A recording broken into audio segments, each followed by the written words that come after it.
A man enters a high-security building, blending in seamlessly as an employee. Once inside, he suddenly pulls out a firearm and begins shooting, causing chaos. In the attack, he deliberately injures the son of the building's owner, a powerful German political figure, the Chancellor. The assailant escapes without raising suspicion. Returning home to remove his disguise, it's revealed he is a professional assassin, known only as the Jackal. Hey there, welcome to the recap of The Day of the Jackal, 2024, starring Eddie Redmayne. The shooting was a calculated move to lure the Chancellor to the hospital. At the hospital, with precise skill, he executes the assassination with a single shot, killing the Chancellor instantly and escaping.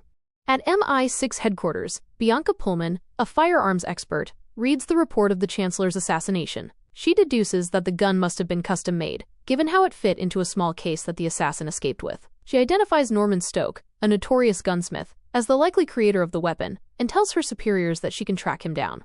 Bianca approaches one of her contacts, who might know his location. However, the contact refuses to cooperate, forcing Bianca to take drastic measures. She has the contact's daughter arrested to leverage compliance. Tragically, the daughter suffers a cardiac issue while in custody and dies. After completing the assassination, the Jackal contacts his employer to confirm the mission's success and collect payment, but he's met with betrayal. Bianca's asset, Sparrow, demands her daughter's release. Unaware she's already dead in custody, Bianca tells her to cooperate. A tech developer named Charles plans to release an app that reveals everyone's financial statements, threatening the elite who sought out the Jackal. They offer him $100 million to get rid of him before the launch. The Jackal receives a message that his employer is in Munich, prompting him to set his plan into motion. His wife drives him to the airport, seemingly unaware of his true intentions. However, the Jackal makes a stop at his safe house to retrieve his fake passport and other essential items. As he leaves, his wife spots him at a flower market, sparking suspicion. Bianca's asset finally comes through, and she tracks down Norman's location, but he has escaped, narrowly evading capture. Realizing Norman's escape,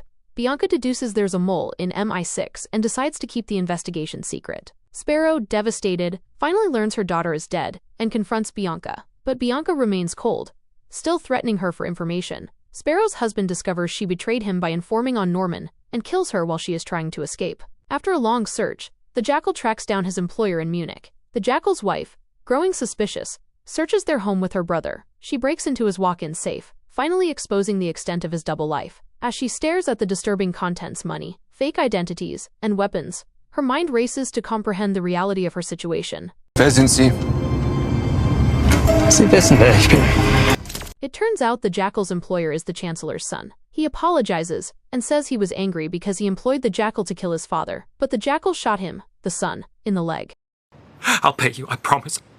I promise. But it's not about the money. Fuck you.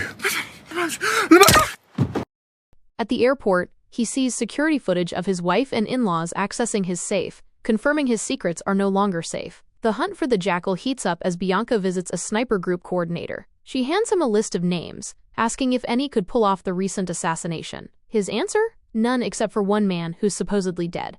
There is one guy. He was a legend. Alexander Duggan.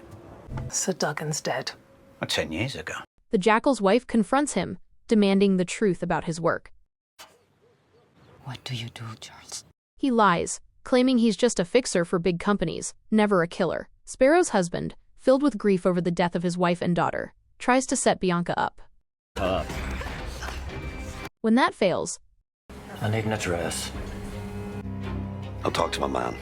he targets her daughter. Bianca saves her child, just in time, shooting him before he can strike. Tell me where Norman is. Fuck you.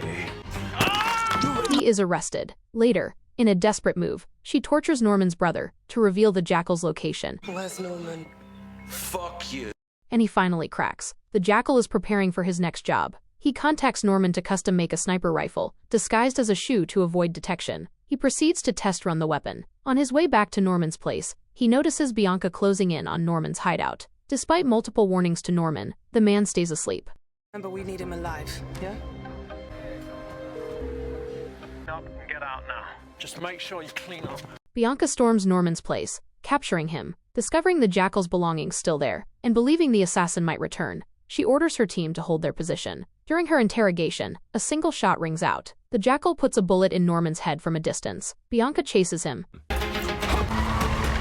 but the Jackal dives into a river and disappears. Do you think the Jackal is dead? Comment your thoughts as we gear up for the final part.